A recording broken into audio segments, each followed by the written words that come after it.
Buenas tardes a todos. Gracias, Fernando, por acompañarnos. Gracias a todos por sumaros a esta primera sesión online del Seminario de Pensamiento Político del Club Tocqueville.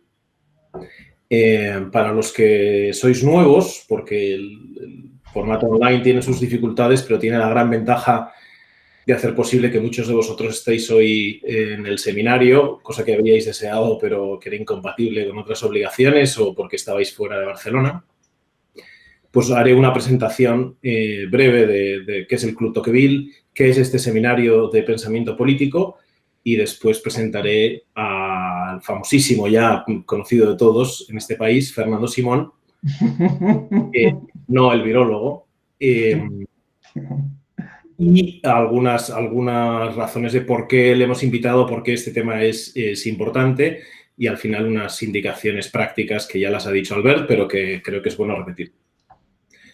Bien, en primer lugar, bienvenidos al Club Tocqueville, el meeting point del constitucionalismo en Barcelona y ahora, como digo, gracias a la tecnología digital, meeting point del constitucionalismo y de los interesados por pensar las cosas políticas y sociales en un entorno abierto, donde se pueda hablar sin argumentarios de partido y con rigor, pues este es vuestro sitio también, aunque no estéis en Barcelona.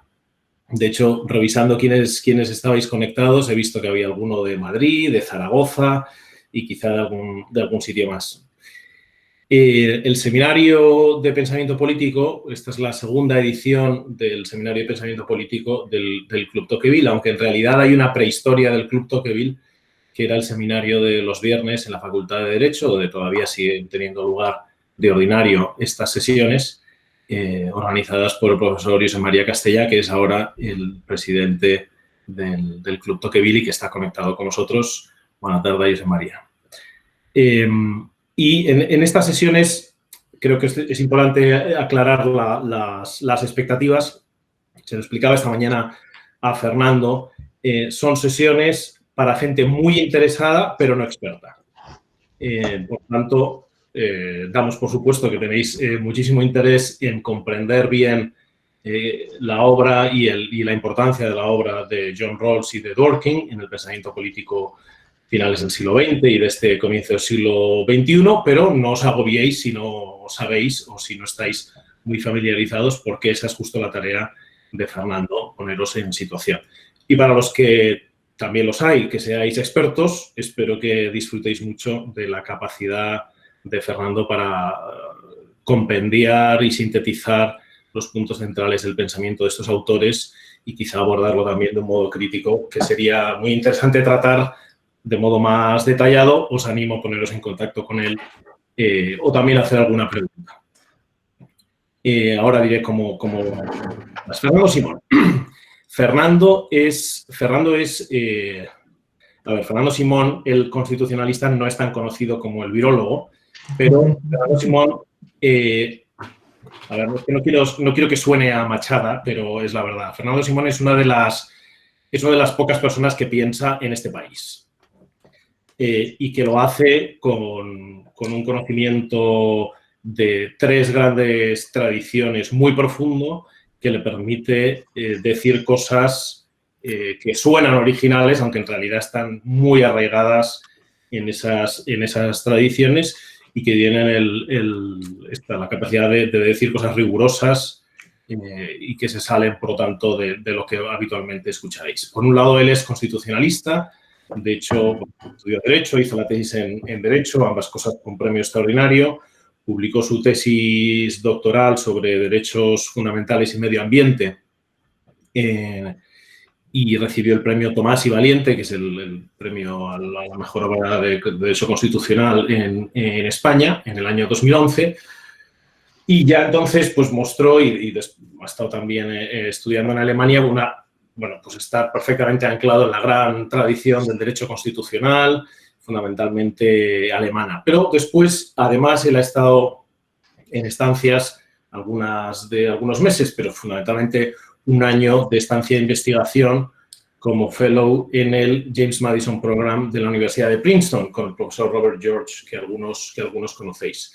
Y de esa época es de donde viene el libro, no del que va a hablar hoy, pero sí del libro en el que habla de modo más extenso de Rawls y Dworkin, libro que podéis adquirir a la entrada del salón. Está publicado en el Centro de Estudios Políticos y Constitucionales. Supongo que lo veis del revés. Entre el deseo y la razón, los derechos humanos en la encrucijada. Como veis, no es muy gordo y es un libro, creo que imprescindible para entender los grandes autores que configuran nuestro modo de entender los derechos fundamentales hoy, Rawls y Dworkin de modo muy particular, pero Habermas, etcétera, y leerlos a la vez desde la perspectiva de la tradición más clásica, tanto aristotélico-tomista como kantiana. Perdonad si digo muchos nombres, pero en fin, el libro realmente vale la pena.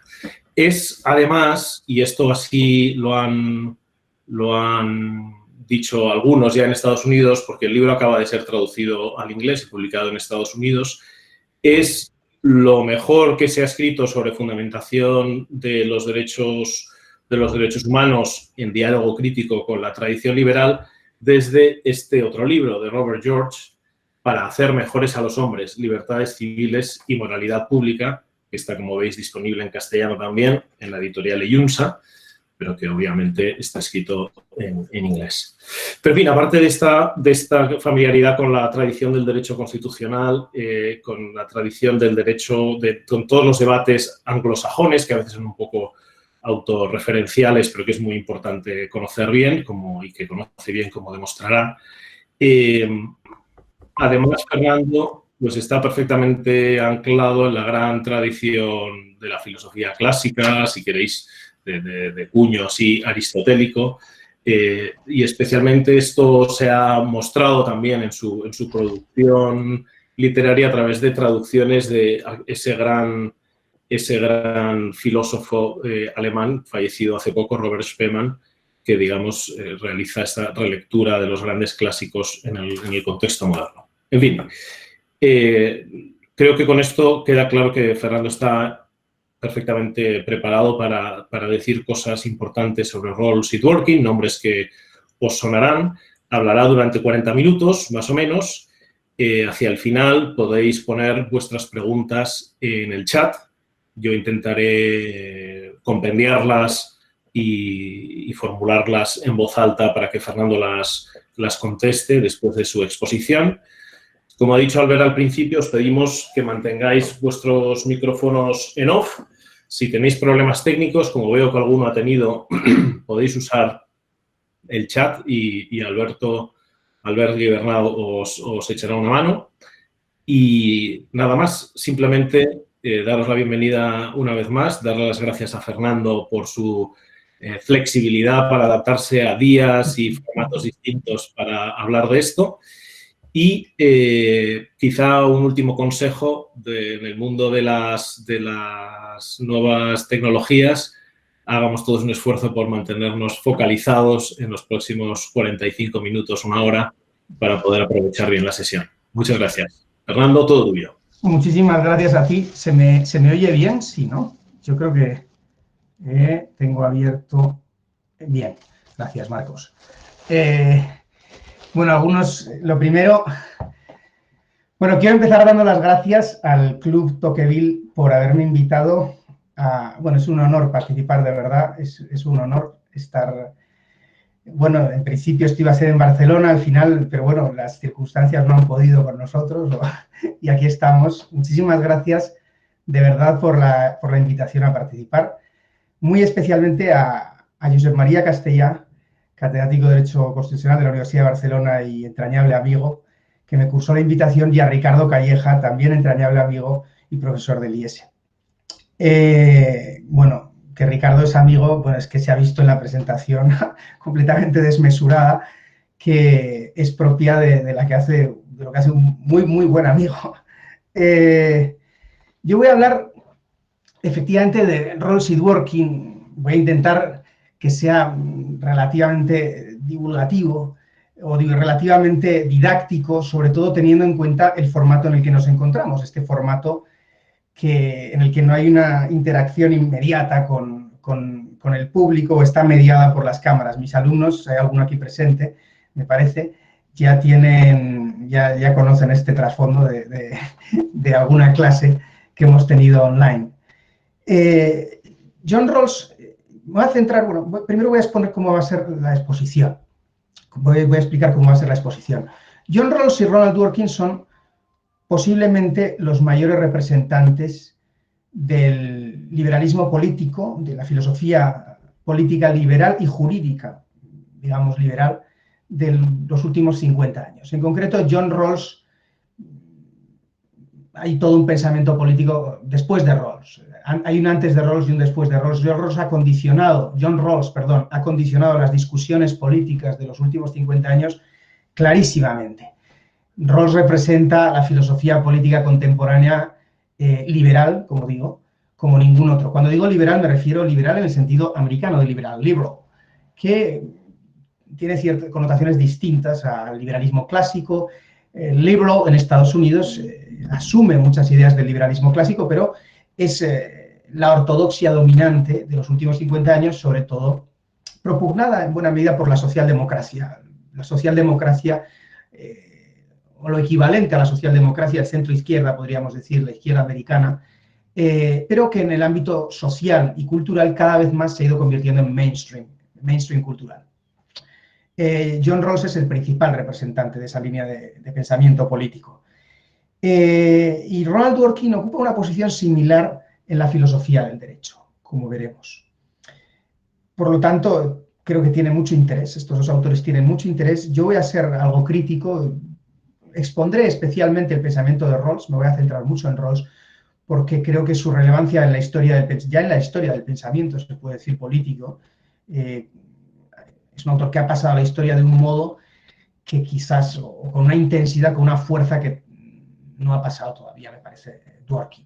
Rawls me parece que ocupa un lugar en la historia del pensamiento político muy, muy relevante. Y teniendo en cuenta la misión del Club Tocqueville, me voy a centrar especialmente en Rawls. Y al final haré algunas referencias a Dworkin, porque muchos de sus planteamientos filosóficos, los dos comparten la sustancia, ese liberalismo.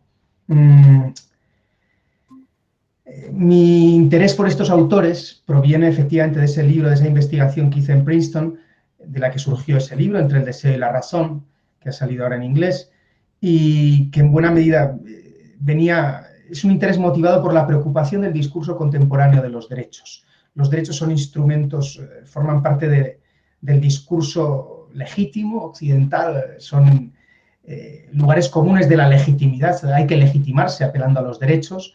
En los últimos decenios han ocupado un lugar central en nuestro discurso público, pero sin embargo no nos ponemos de acuerdo muy bien con qué queremos decir con derechos.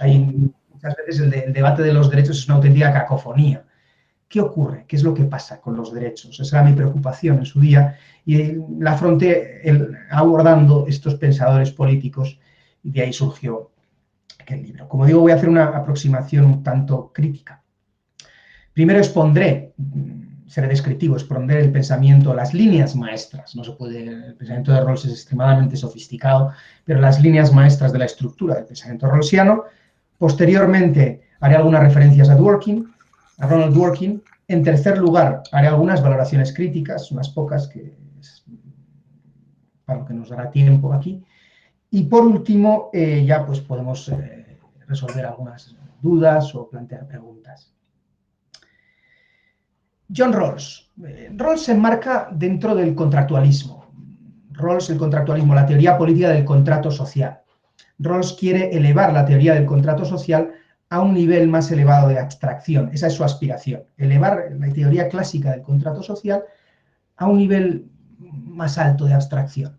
Por eso los planteamientos, los principios de la justicia los desarrolla imaginando un constructo ideal una situación ideal en la que se pactan esos principios de la justicia. Se pactan los principios de la justicia.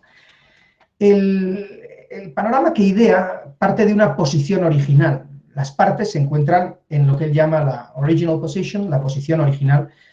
Todos los ciudadanos se hallan en una situación en la que van a pactar unos principios de la justicia.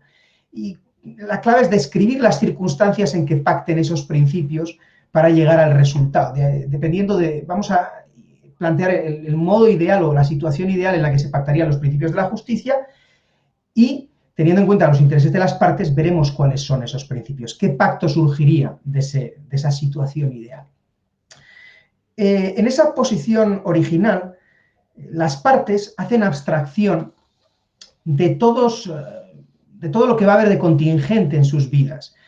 Es como si antes de ingresar en la sociedad hiciesen abstracción de la posición que van a ocupar en la sociedad, de dónde van a estar, para pactar los principios. Vamos a pactar los principios antes de llegar a la sociedad. Vamos a pactar los principios. Esa es la posición original.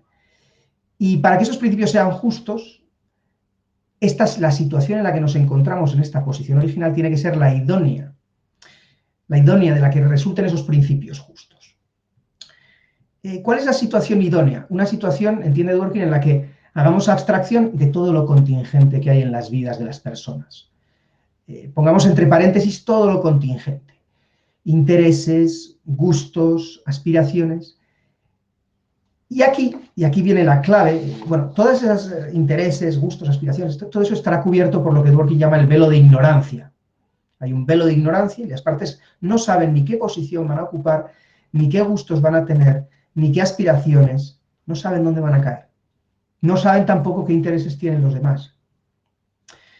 Entre lo que toma como contingente, y aquí está la clave, donde yo voy a centrar mi crítica más adelante, cuando llegue el momento de formular la crítica, es que entre las cosas que entre las cosas que se hacen abstracción en la posición original, entre las cosas de que se hacen abstracción se encuentran las concepciones del bien, de la vida buena que cada uno tiene. Las partes en la posición original no saben cuál va a ser su idea de la vida buena. No saben. ¿Cuál va a ser su idea de la vida lograda? Su idea del bien. Entiende Rawls que hay que separar la cuestión de la justicia de la cuestión del bien. Aquí esto rompe totalmente con el planteamiento clásico. El planteamiento político clásico, para el planteamiento político clásico, y clásico me refiero a Aristóteles o a Santo Tomás de Aquino, el primer principio en las cuestiones prácticas, también en la política, es el fin, el telos. Y el telos es justamente la vida buena de las personas. Para saber cuál es la naturaleza humana, lo que hay que saber, lo que hay que pensar no es el hombre primitivo. No hay que pensar en el hombre primitivo, hay que pensar en el hombre plenamente desarrollado. Ecce homo, ¿no? El hombre plenamente realizado, ese es el hombre natural. Rawls dice precisamente que no son los fines los que determinan nuestra naturaleza. Esa es una de las ideas que va a decir Rawls, que Rawls va a incluir entre los intereses. Nuestros fines no revelan nuestra naturaleza. Eso lo dice específicamente al plantear la posición original. Luego introduce matices al hace una teoría del bien en otras partes, pero la posición original se caracteriza por ese rasgo. Por eso a mí me gusta hablar de un liberalismo ateleológico, en ese sentido.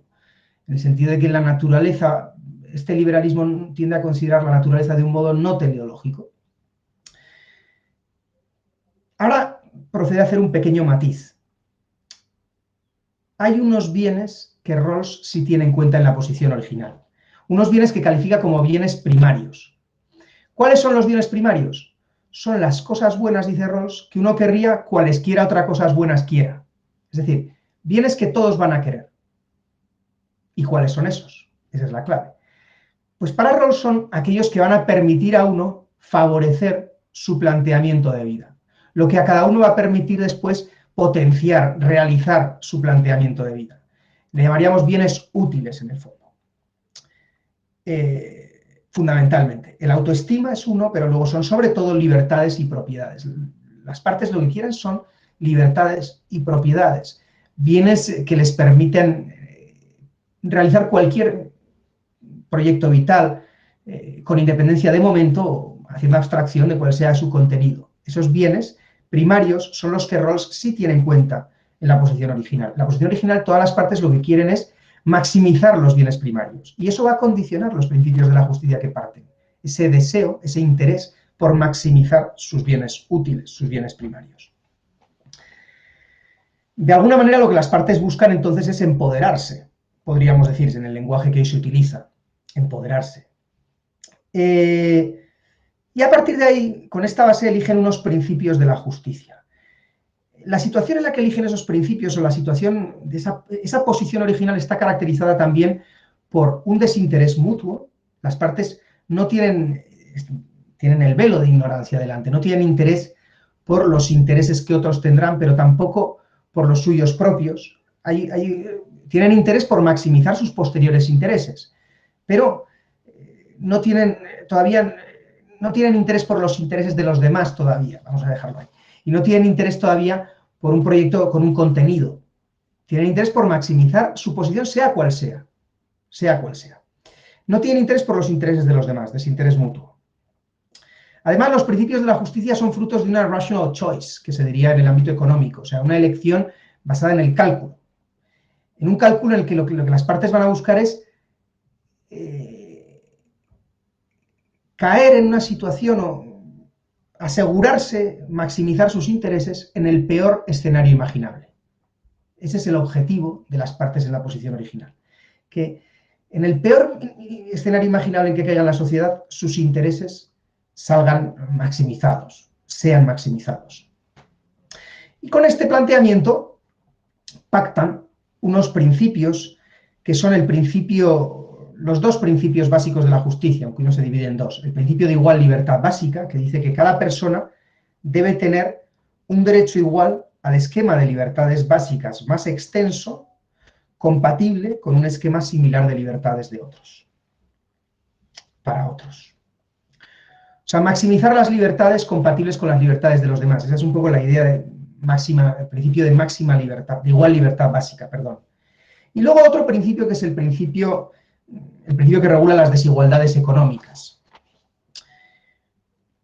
Este segundo principio dice que las desigualdades económicas tienen que articularse de tal manera que quepa esperar razonablemente que redunden en beneficio de todos. Por una parte, principio de diferencia, que redunden en beneficio, que quepa esperar razonablemente, o sea, se admitirán las diferencias siempre que quepa esperar, o se articularán las diferencias sociales siempre que redunden en beneficio de todos, siempre que quepa esperar razonablemente que redunden en beneficio de todos, y siempre que se articularán de tal manera que estén asociadas a posiciones y cargos abiertos a todos, igualdad de oportunidades. Vamos a dejar de lado el principio que regula las desigualdades económicas. Me voy a centrar sobre todo en el de igual libertad básica, y más en concreto me voy a centrar en la separación, lo más característico del liberalismo rawlsiano y del liberalismo de Dworkin, de ese liberalismo contemporáneo, podríamos decir. Lo más característico es la separación de la cuestión de las libertades y la cuestión del bien humano. La postergación de la cuestión de la vida buena en el ámbito político y la prioridad de la articulación de libertades. Eso es lo más característico. Este es a grandes rasgos el constructo, la construcción que hizo Rawls en la teoría de la justicia en 1971. Son las líneas maestras, como digo, es mucho más sofisticado, pero estas son las líneas maestras, los puntos esenciales de la teoría de la justicia en 1971. Y, como digo, Dworkin, que interpretará la teoría de la justicia, publicó un artículo sobre ella, de que en el fondo lo nuclear del liberalismo en la teoría de la justicia es esa prioridad de lo justo sobre lo bueno, la postergación del discurso público del lenguaje de la vida buena a la hora de definir las libertades. Las libertades como prioritarias a la cuestión de la vida buena, que queda postergada. Esto se mantiene, Rawls evolucionó desde este planteamiento, y este es su primer planteamiento en la teoría de la justicia. Rawls después publicó varios ensayos. La teoría de la justicia causó un impacto tremendo en la academia y hubo muchísimas críticas, se discutió muchísimo sobre ella, y Rawls fue matizando cuestiones. En 1993 publica un libro en el que evoluciona, hace un planteamiento, reajusta su teoría en un libro que se llama Political Liberalism, que recoge varios ensayos que se habían ido publicando. Political Liberalism se publica en 1993 y una edición expandida en el año 2005 con su ensayo más maduro. ¿Cómo evolucionó el planteamiento de Rawls? En el liberalismo político, Rawls propone lo que califica Perdón, un momento, me voy a detener un momento.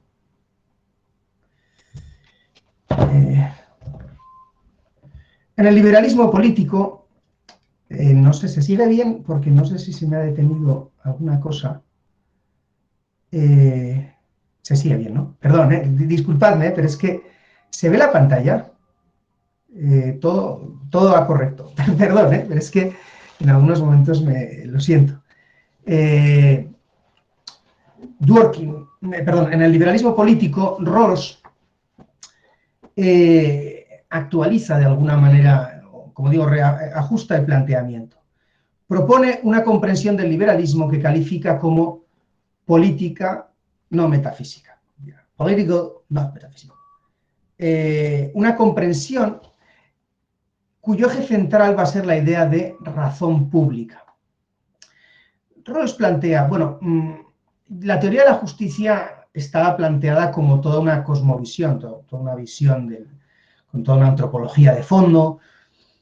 Uno no tiene por qué ser liberal y, sin embargo, aceptar el liberalismo en política. Dice, yo soy liberal, yo he planteado una teoría liberal, como he dicho, los fines, llega a decir en un pasaje que los fines no forman parte o no definen nuestra naturaleza. Eso es muy relevante desde mi punto de vista. Esa frase es esencial para entender la posición original.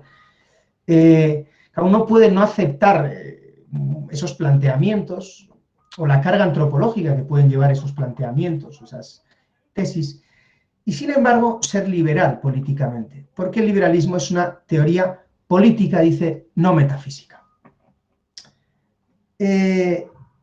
La clave es distinguir entre la razón privada de una persona y la razón pública. La clave es el concepto de razón pública. Ese va a ser el concepto clave, desde mi punto de vista, del liberalismo político. La idea de public reason, razón pública. Uno en privado puede no ser liberal, pero en política hay que aceptar el liberalismo, porque es la teoría política que garantiza una convivencia ordenada entre ciudadanos razonables.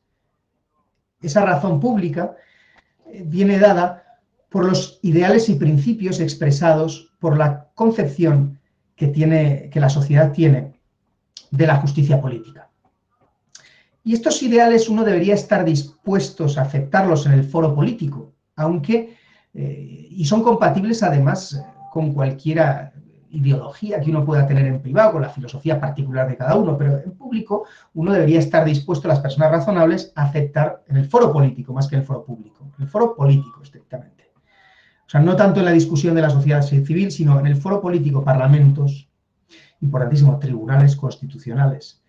Para Rawls, el ejemplar más claro de razón pública es la deliberación de quienes más deben recurrir a la razón pública. Es el Tribunal Supremo de Estados Unidos, en nuestro país sería el Tribunal Constitucional, los que articulan los derechos, en el fondo. Las decisiones morales más importantes de la sociedad las acaba tomando en buena medida el Tribunal Supremo en Estados Unidos o el Tribunal Constitucional en nuestro país o los tribunales de derechos humanos, el Tribunal Europeo de Derechos Humanos. El ciudadano cuando vota, en ese ámbito es donde hay que guiarse por la razón pública. La razón pública restringe la razón individual de cada uno. ¿Y cómo restringe la razón de cada uno? ¿Cómo es la razón? ¿Qué caracteriza esa razón pública liberal en Rawls? Pues Rawls dice, bueno, básicamente son los principios que ha elaborado en la teoría de la justicia. Aquí reemergen en el ámbito político los principios de la teoría de la justicia, pero Rawls dice que puede haber otras visiones liberales, políticas liberales. Pero en cualquier caso, toda teoría liberal debe guardar tres rasgos. Debe proponer una lista de derechos, libertades y oportunidades básicas.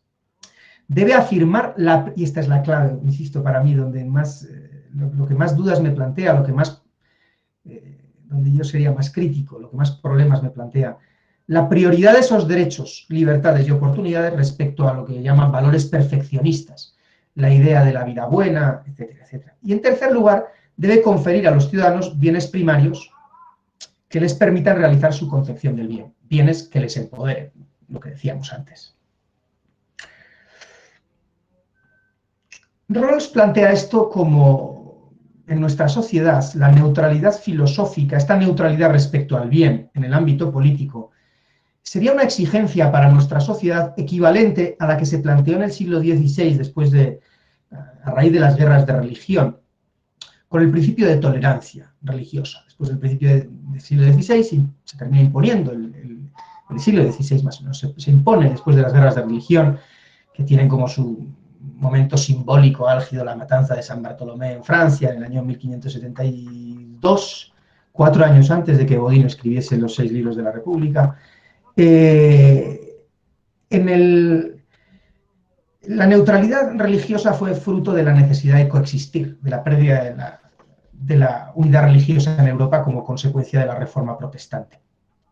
Pues para él, hoy en día, habría que articular una neutralidad filosófica general sobre la cuestión del bien, sobre la vida buena, ¿no? Esa es una cuestión que cada uno... Dworkin, de hecho, hace una analogía.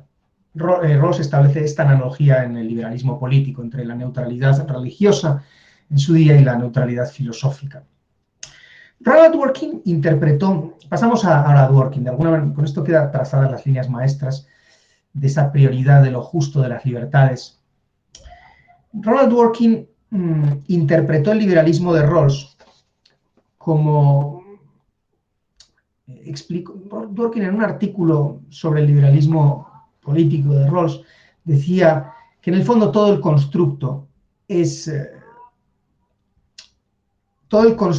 de Rawls en el fondo está justificando un principio, que es la igual consideración y respeto de todos los intereses, incluyendo dentro de los intereses las concepciones de vida que cada uno tenga. Ese es para Dworkin, en el fondo, lo que late en toda la construcción rawlsiana. Y respecto a las concepciones del bien, dice, porque claro, las personas que no tienen idea de su propia concepción del bien, el velo de ignorancia al que nos hemos referido, las personas que no saben nada de su propia concepción del bien no pueden actuar para favorecer a aquellos que sostienen un ideal frente a otros que sostienen otros ideales. Se trata de esa neutralidad total. En el fondo, esa neutralidad es el núcleo, entendía Dworkin, del liberalismo rawlsiano, y tiene razón. La contribución más relevante a Dworkin le voy a dedicar menos espacio. Como he dicho, Rawls ocupa un lugar más importante en la historia del pensamiento político, sin lugar a dudas, y en la historia del liberalismo. La contribución de Dworkin más importante, Dworkin ha sido un autor extraordinariamente prolífico, ha sido un public intellectual, sobre todo, bueno, no sobre todo, pero en buena medida ha escrito muchísimos artículos públicos en el New York Review of Books, será un public intellectual en Estados Unidos. Pero en el ámbito donde ha hecho su contribución al liberalismo, bueno, tiene su propia teoría del liberalismo, no tan desarrollada, ni mucho menos como la de Rawls, pero él, me parece que su gran contribución ha sido, la de Dworkin, el traducir esa prioridad de lo justo sobre lo bueno en una teoría de los derechos o en un discurso de los derechos entendidos de un modo muy asertivo, lo que él llamaba rights as trumps. Los derechos son como triunfos que uno esgrime en una partida de cartas. Un triunfo, a trump, como Donald Trump, pues igual, a trump. Como triunfos que uno esgrime en una partida de cartas y deja fuera, inmediatamente invalida, hace caer directamente toda la argumentación del otro. Para él, así es como concibe de alguna manera la fuerza legitimadora de los derechos.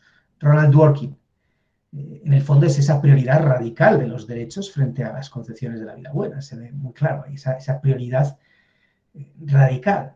Los derechos se imponen de una manera muy fuerte. Si alguien tiene derecho a algo, llega a decir Dworkin, entonces está mal que el gobierno se lo deniegue, incluso cuando sería de interés general hacerlo. Eso llega a decir Dworkin en un pasaje. Entre estos derechos, tal vez entre los derechos de los que habla Dworkin, el más característico para el liberalismo es lo que él llama el derecho a la independencia moral, un derecho muy radical, muy fuerte y muy radical, sí, a la independencia moral. El derecho a la independencia moral, dice Dworkin, es parte de la misma colección de derechos que el derecho a la independencia política. Y ha de justificarse como un triunfo, Trump, dice, frente a la defensa utilitaria y restricta de leyes prohibitivas. El ejemplo que pone, estoy tirando un pasaje ahora, el ejemplo que pone no es lo más relevante, pero me parece que es significativo. Dice, leyes prohibitivas, en este caso defendía lo que decía un derecho a la pornografía. Decía, frente a la defensa utilitaria y restricta de leyes prohibitivas contra la pornografía. De modo, en igual medida, que el último derecho se justifica como triunfo frente a la justificación utilitaria, dice, de dar a los judíos más o a Sara menos, perdón, de dar a los judíos menos o a Sara más, en una sociedad de nazis o de amantes de Sara. O sea, en el fondo, bueno, pues al final el derecho a la independencia moral se impone frente al que defiende una concepción de la vida buena, del mismo modo que el derecho a la igualdad se impone en otros ámbitos frente a una preferencia por una persona determinada, por Sara en una sociedad de amantes de Sara, o una pulsión completamente ilegítima, ¿no? Dar a los judíos menos en una sociedad de nazis, ¿no? O sea, está poniendo en el mismo saco los intereses, dentro de el mismo saco de igualdad de intereses,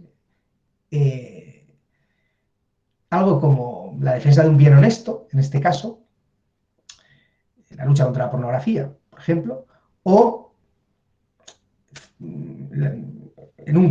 está poniendo en el mismo saco el bien honesto y lo que los clásicos llamaban el bien deleitable, o los clásicos los peripatéticos distinguen tres tipos de bienes: bien deleitable, lo que es bueno porque yo estoy bien, porque me siento bien; el bien útil, lo que es bueno porque me sirve para otra cosa; y el bien honesto, lo que es intrínsecamente bueno. Pues de alguna manera aquí se está haciendo una tabula rasa, se rompe esa distinción. Ese es el principal problema que me plantea a mí esta concepción del bien. Voy a las consideraciones críticas. Bueno, antes quiero preguntar, bueno, ¿todo se sigue bien? ¿No se interrumpe nada en la sesión? Voy a entrar ahora a las consideraciones críticas. Es que es un poco curioso, perdonadme, pero estar hablando delante de una cámara sin ninguna persona tiene su cosa, ¿eh? Bien. Voy a hacer algunas consideraciones críticas.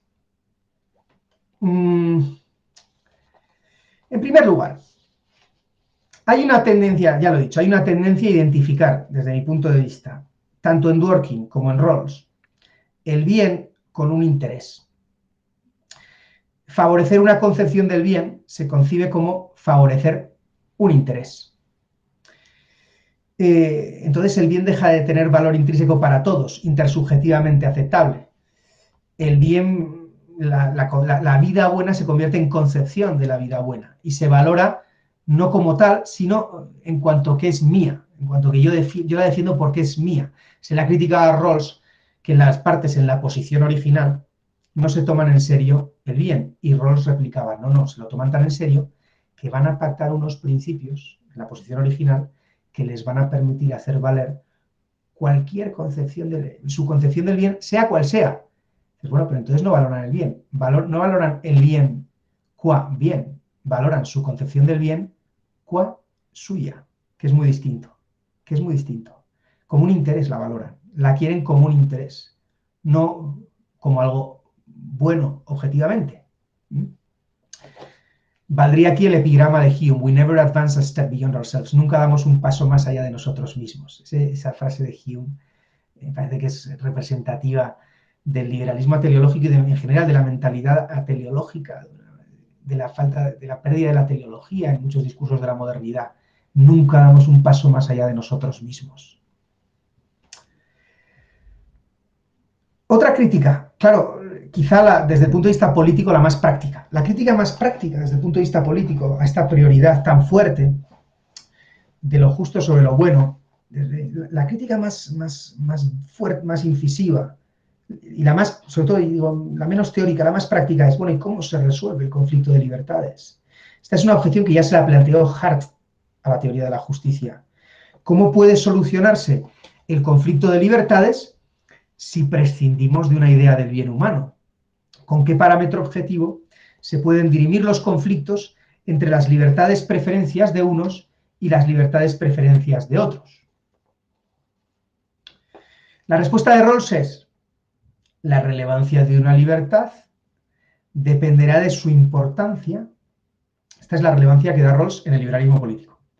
De su importancia para proteger el ejercicio pleno e informado de la capacidad para una concepción del bien. Para tener sentido la justicia y por una concepción del bien. O sea, dependiendo de la importancia que tenga para realizar una concepción del bien. Bueno, eso es un criterio subjetivo también, porque eso depende de cuál sea tu concepción del bien. Todo dependerá de cuál sea mi concepción del bien. En definitiva, lo importante es cuán importante será esa libertad para mí, subjetivamente. Entonces, ¿cómo resuelves si tienes que juzgar? Si estás en la posición de tercero imparcial. Si no hay un criterio racional que las partes deban aceptar intersubjetivamente con independencia de sus intereses, de sus gustos, por ejemplo, si el criterio es la importancia que tiene para cada parte, la importancia que tiene para cada parte esa concepción, esa idea del bien, pero no hay una idea objetiva que deba imponerse sobre las dos partes, todo va a depender, la importancia subjetiva va a depender al final de la fuerza con que se reivindica. El único signo objetivo, al margen de la razón, el único signo objetivo para medir la importancia subjetiva de una libertad, si prescindimos de la objetividad del bien, el único signo objetivo es la fuerza con que se reivindica. Rights as trumps. De ahí viene ese lenguaje asertivo y absolutizador de los derechos en nuestra época, en buena medida. De ahí viene. Y creo que, aunque no es el propósito, sin duda, yo creo que las intenciones de Rawls son muy buenas. Rawls es un pensador muy sofisticado y no me cabe duda que él no quiere promover el lobbying de esa manera. Pero yo creo que ese es el resultado. Ese es el resultado. Y de hecho, que esto se verifica en la sociedad me parece que es bastante claro. Cuando se pierde la idea común del bien, el único signo objetivo para medir es la fuerza asertiva con que se reivindican los derechos, ¿no? La fuerza con que se golpea, ¿no? En definitiva, el lobbying. El liberalismo ateleológico acaba privilegiando el lobbying, inevitablemente. Y en el fondo todo el discurso de los rights as trumps, en el discurso de los rights as trumps, como triunfos que se imponen frente a cualquier razón de bien común, etc., yo creo que está esta idea también. Y por último, otra crítica que quisiera hacer, antes de concluir. Concluiré diciendo algo positivo sobre esto también, sobre el planteamiento rawlsiano, algo que identifican, hay un problema en nuestra sociedad. Aquí, detrás de todo el liberalismo político, está el intento de resolver un asunto complejo, que es el hecho del pluralismo. ¿Cómo gestionar el pluralismo? Eso me parece que es lo más acertado, o donde el gran problema al que se quiere atender. Otra cuestión es que la solución sea la acertada. La última crítica que quisiera hacer, antes de concluir, la quiero resumir con una frase de ese filósofo al que ha citado ya Ricardo, un filósofo que me encanta. Es el filósofo, de alguna manera, creo que lo tengo por maestro. Tuve la oportunidad de conocerle y me parecía una persona de una sabiduría y de una profundidad asombrosa. Robert Spemann. Robert Spemann tiene una frase que es el final de toda teleología, en un libro sobre la historia del pensamiento teleológico, en general en la filosofía, no de filosofía política. Dice, el final de toda teleología es una nueva teleología ateleológica. O sea, dice, todos estos planteamientos acaban siendo dialécticos, no dan lo que prometen, sino que encierran su contradicción de alguna manera, acaban cayendo en la contradicción.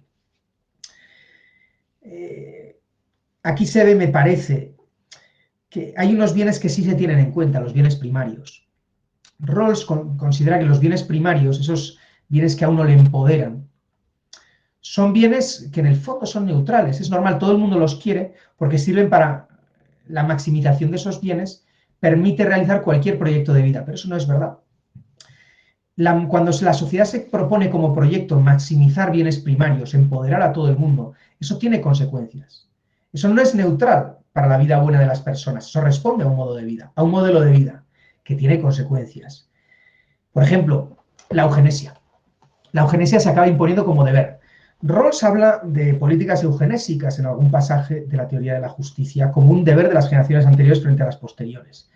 Hay toda una corriente de pensamiento en Estados Unidos de la eugenesia liberal, que en el fondo es lo mismo que es una variante, una rama del transhumanismo, que considera un deber de la sociedad, el transhumanismo, en el fondo, ¿por qué? Porque es aumentar, y lo justifica, y hay autores que lo justifican en los bienes primarios de Rawls. En el fondo son las generaciones anteriores empoderando a las posteriores, las partes de la posición original que buscan empoderarse. Hay que hacer políticas de enhancement, Pero claro, esto, desde una perspectiva religiosa, por ejemplo, tiene enormes consecuencias. Hay bienes que están asociados a la finitud humana, como la gratitud.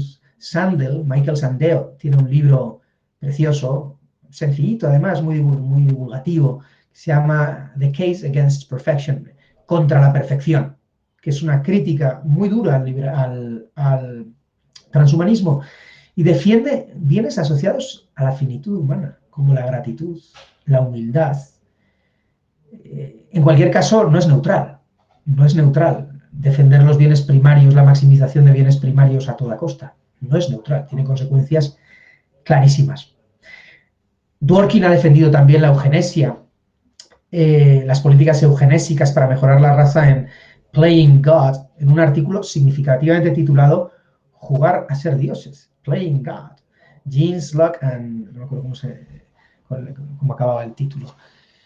Pero él defiende justamente, lo defiende como deseo, como espíritu de aventura de la sociedad y lo defiende como un deber, no hay que nada se puede interponer ante esto.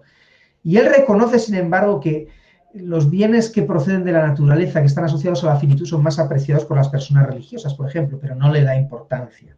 Llega a reconocerlo. Con lo cual, aquí se quiebra la neutralidad.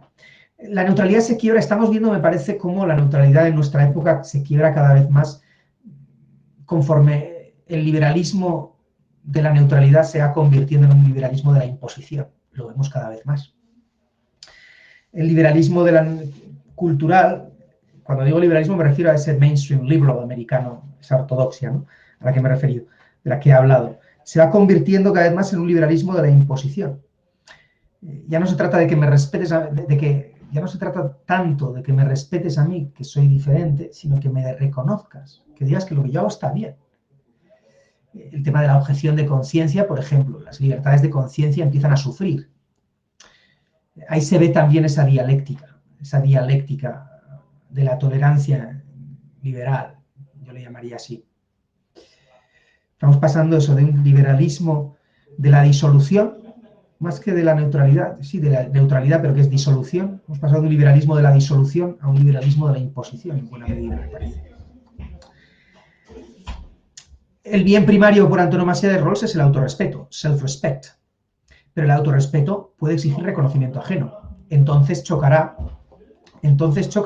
me vais a disculpar un momento, porque me parece que... ahora, un segundo, Vale.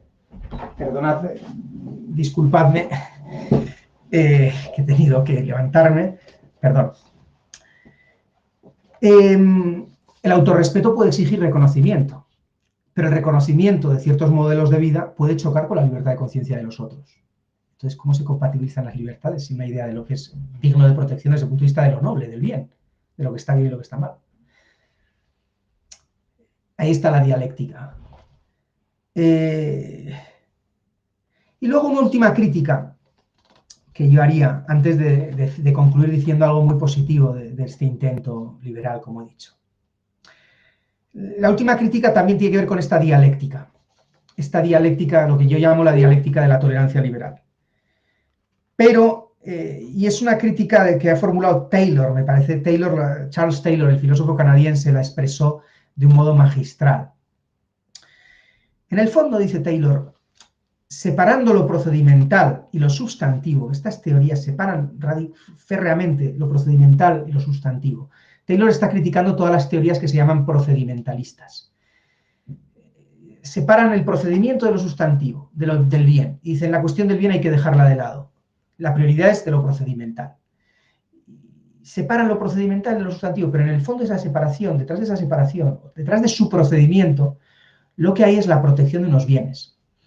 ¿Cuáles son lo que llaman los hiperbienes de esa cultura? ¿Cuáles son los hiperbienes del liberalismo que protege a través de la cultura de las libertades? De esa composición de libertades. Tolerancia, universalismo, respeto, altruismo. Todo eso es bueno, ¿eh? Pero, al protegerse con el escudo de lo procedimental, como si no hubiese un bien latente, como si eso no fuese una concepción de la vida buena, al protegerse con el escudo de lo procedimental, esos valores, esos bienes, cobran una prioridad incondicionada, radical, frente a cualquier otro tipo de bien que entre en competencia. Se convierte en vicios por exceso. Y además, el que decía o quienes dicen que hay que postergar la cuestión de la vida buena, están defendiendo una idea del bien con una fuerza y una energía como nadie defiende bienes particulares. ¿Por qué? Porque lo hace con el escudo de lo procedimental. Voy a citar a Taylor para ver si esta idea la expresa muy bien Taylor. Lo voy a citar directamente a él. Dice, cuanto más se examinan los motivos, lo que Nietzsche llamaría la genealogía de estas teorías morales, las teorías liberales antiperfeccionistas es a lo que yo llamo teleológico, ¿no? Antiperfeccionistas sobre la prioridad de lo justo sobre lo bueno, tanto más extrañas se presentan estas teorías. Parece que están movidas por los ideales morales más elevados, la libertad, el altruismo, el universalismo. Estos se encuentran entre las aspiraciones morales centrales de la cultura moderna. Constituyen los hiperbienes que les son distintivos. Y sin embargo, estos ideales conducen a los teóricos a la negación de todos esos bienes. Porque para ellos no están hablando desde el bien, están hablando desde el procedimiento, desde lo justo. Movidos por las ideas metafísicas, epistemológicas y morales más fuertes de la Edad Moderna, estas teorías estrechan el foco a los determinantes de la acción. Y entonces restringen aún más estos determinantes, definiendo la razón práctica como puramente procedimental.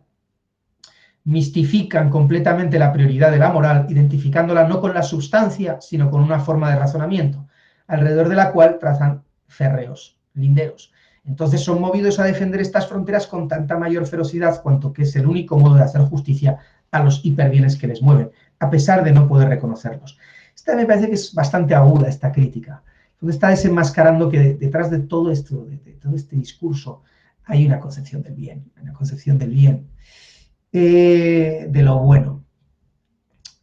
Bien, esta es la crítica, mis observaciones críticas. Y ahora ya la última parte, quería decir algo muy positivo de la teoría rawlsiana o del intento liberal. Como he dicho, el intento liberal es un intento teórico de dar cauces, de establecer una sociedad bien ordenada en un contexto de enorme pluralismo, de falta de cohesión en torno al bien.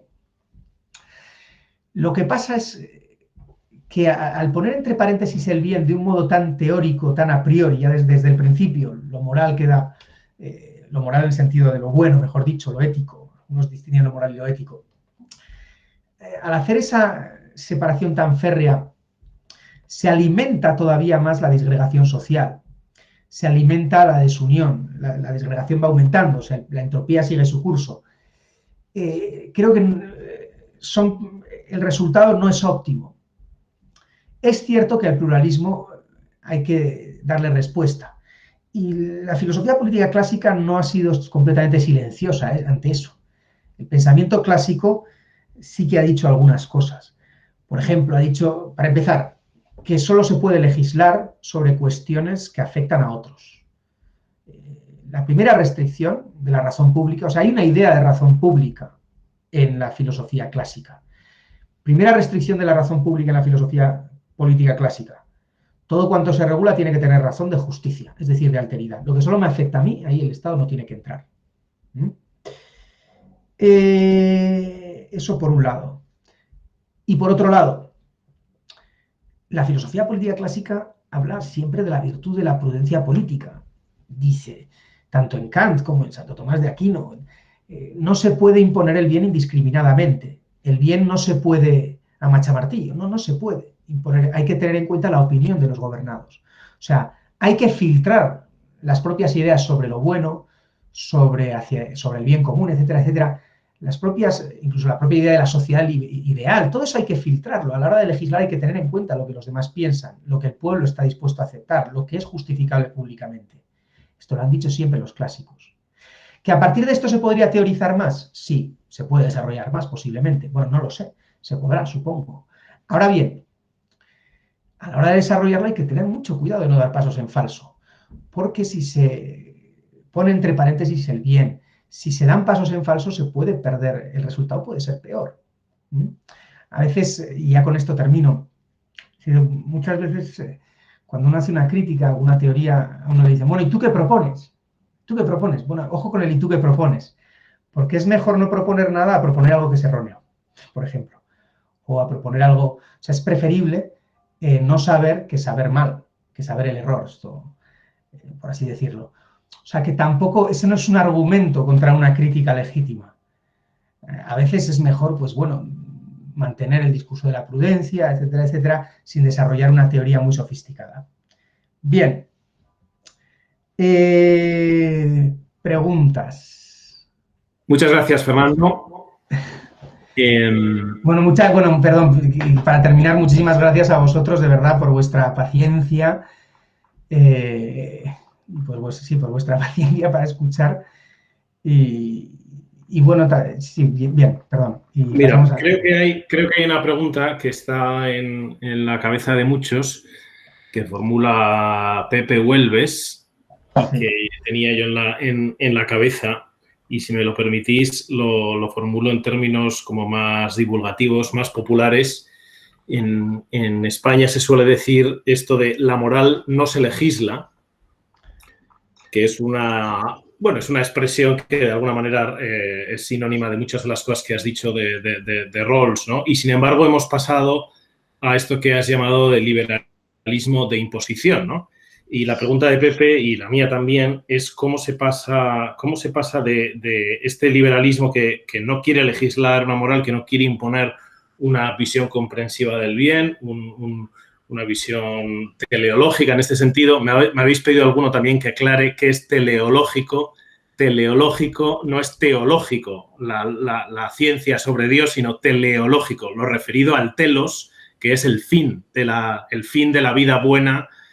Por eso esto es sinónimo en la presentación que ha hecho Fernando, más o menos, de la idea del perfeccionismo, la idea de que la sociedad política debe tener como fin llevar al ser humano a su pleno desarrollo, eso es el telos, a perfeccionarlo. Bien, pero volviendo a la pregunta, la moral no se legisla y sin embargo hemos pasado a un liberalismo o a una cultura política mainstream que se dice liberal, que a la vez impone o de alguna manera promueve de modo muy claro estilos de vida y visiones comprensivas del bien. ¿Cómo se ha dado esto?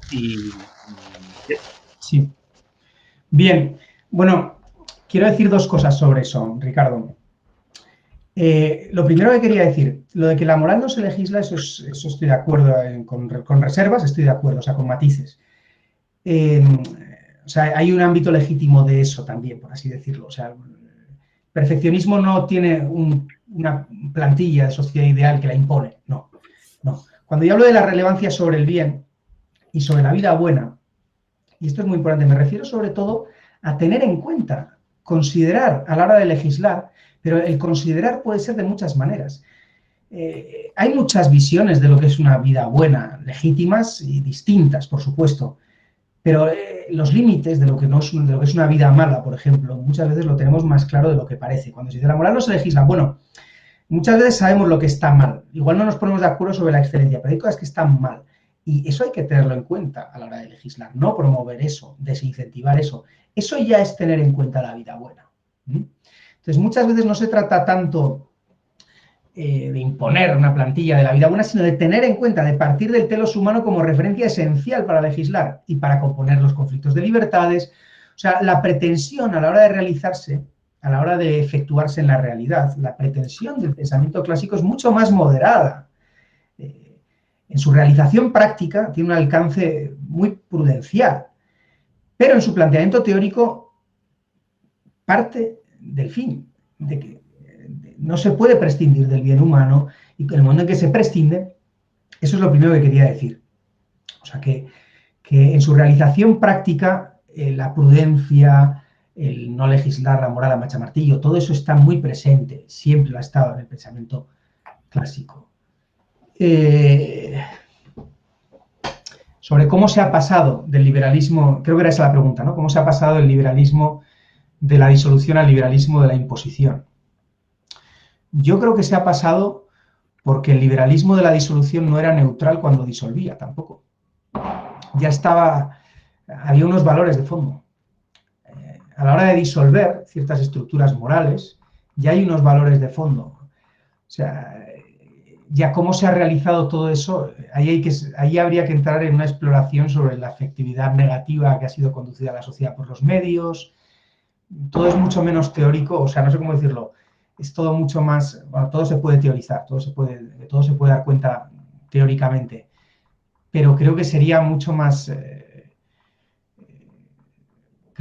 personalmente, creo que la explicación sería bastante decepcionante en muchas cosas, o sea, que socapa de neutralidad, socapa de disolución, lo que había era ya desde el principio muchas veces un orden de valores completamente... Lo que pasa es que el modo de imponer ese orden de valores en un momento en el que rige otro es disolver, en nombre de la libertad. Por eso muchas veces hay una curiosa coincidencia, pero esto ya no es tanto hablando, esto ya no estoy hablando aquí de autores en concreto, porque no quiero atacar a nadie en concreto, pero es un juicio social que así en general uno puede comprobar que se aplica.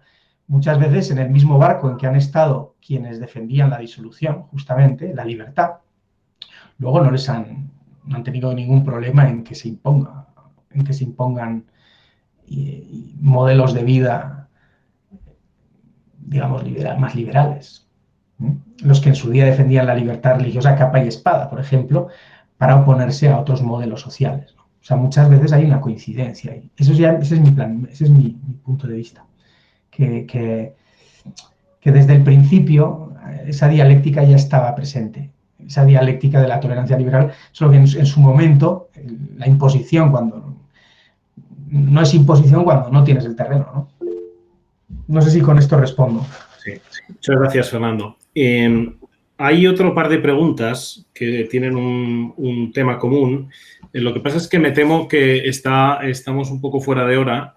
Sí.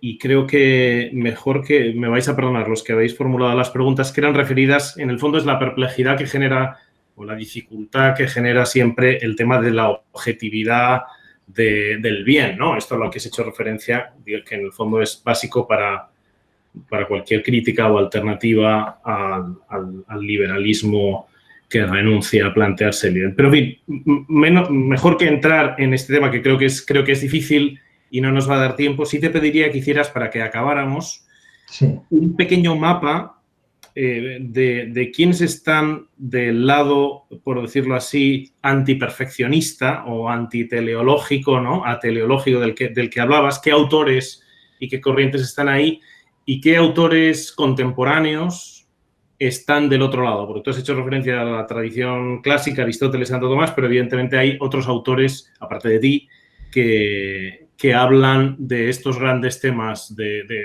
pensar la convivencia y el pluralismo político teniendo en cuenta el bien y el perfeccionamiento humano. Y si te parece, con eso con ese mapa que puedes trazar, podemos acabar. Bien. Bueno, lo primero, quiero decir una cosa, hacer un matiz también. Yo llamo a las cosas de un modo en un sentido particular, ateleológico, antiperfeccionista, etcétera. Todas esas hay que tener mucho cuidado en general a la hora de en las discusiones académicas. Lo importante son los conceptos y los términos hay que entenderlos en ese contexto, o sea, en el contexto en que se emplean y con el sentido que se les da en cada caso, ¿no? Solo quería decir, quería empezar diciendo eso, ¿eh? Pero respecto a autores que estarían dentro de esa postergación de la cuestión de la vida buena, yo creo que se ha convertido en ortodoxia, se ha ido convirtiendo en ortodoxia. En el ámbito de la filosofía política, el más claro es Rawls, o el más representativo de los últimos 50 años. En Europa Habermas, pero Habermas ha ido, la teoría de Habermas es más matizada, Habermas permite más, Habermas distingue el plano de la filosofía política, donde la cuestión de la vida buena también se excluye, pero entiende que en la vida de las comunidades ahí sí emerge la cuestión de la vida buena, etc. O sea, tiene matices propios en Habermas. En general, todo el pensamiento liberal en ese sentido americano, los liberals, Dworkin, Rawls, Kong, bueno, toda la filosofía post-rawlsiana que ha vivido después de Rawls, ¿no? Autores también, los libertarians del tipo de Robert Nozick. Robert Nozick en Estados Unidos, clarísimo, también defiende esa postergación de la vida buena. Y luego, por hablar de autores que defienden la tradición clásica de maneras distintas, me parece que de los más representativos yo contaría la teoría de la ley natural, toda la teoría, todos los que han intentado renovar el justnaturalismo, que son John Finnis, en el ámbito, digo, de los relevantes, de los más relevantes, hay mucha gente, por supuesto, pero John Finnis, Robert P. George, que es profesor de Princeton, John Finnis en Oxford, Alasdair MacIntyre, clarísimamente. Alasdair MacIntyre en el ámbito de la ética de la virtud, pero también anclada en la ética clásica. Además, cada uno con aportaciones peculiares. Sobre MacIntyre, perdona, tuvimos una de las últimas sesiones del seminario que podéis encontrar, como todas las demás, en el canal de YouTube del Club Tocqueville, si os interesa verlo. MacIntyre es uno de los filósofos morales y políticos más sugerentes y brillantes de los últimos, también de los últimos 50 años. Vamos, su obra After Virtue es imprescindible, tras la virtud. Y además es de estos autores que han dado con un diagnóstico de la situación, han captado cosas con una lucidez que pocos la habían visto, ¿no? MacIntyre sería otro autor. En fin, es que son muchos. Pero vamos, quizás yo me quedaría la teoría clásica de la ley natural, MacIntyre. Muy bien, sí. No sé, es que no se podría quitar un montón. Tampoco hacer una selección breve me costaría ahora mismo. He dicho a Spemann, por supuesto. En el ámbito alemán tendríamos que expandir bastante más el arco. Julia Annas también se enmarca en la ética clásica. No sé, muchos autores. Muchísimas gracias, Fernando. Creo que hemos hecho un repaso muy sintético, pero también yendo a los puntos centrales de este gran autor que es John Rawls, que, como decías, marca un antes y un después en el pensamiento político. Hoy se hace filosofía política todavía a favor de Rawls o contra Rawls, ¿no? Hay mucha escolástica de esto. Y seguiremos con el seminario de pensamiento político el día 17 de abril, en este mismo formato online, con otro clásico de este seminario, el profesor Josep Baqués, profesor agregado de Ciencias Políticas de la UB, de la Universidad de Barcelona, que hablará de algunos autores de la nueva izquierda. Creo que esto tendrá también muchísimo de actualidad y de enfoque que nos ayudará a comprender muchos de los debates contemporáneos y de la política incluso contemporánea. Fernando, muchísimas gracias otra vez. Gracias a todos por participar, por apagar vuestros micrófonos, por vuestras preguntas y, por supuesto, estamos todos a vuestra disposición. Muchísimas gracias a vosotros y que espero que estéis todos muy bien en estas circunstancias del coronavirus. Toda mi simpatía también para los que tengáis gente que está sufriendo cerca, etcétera. Bueno. Muchas gracias, Fernando. Efectivamente, un mensaje importante. Cuidaros todos, cuidar a los que tenéis alrededor y nos vemos pronto en real cuanto antes. Un abrazo muy fuerte. Buena tarde.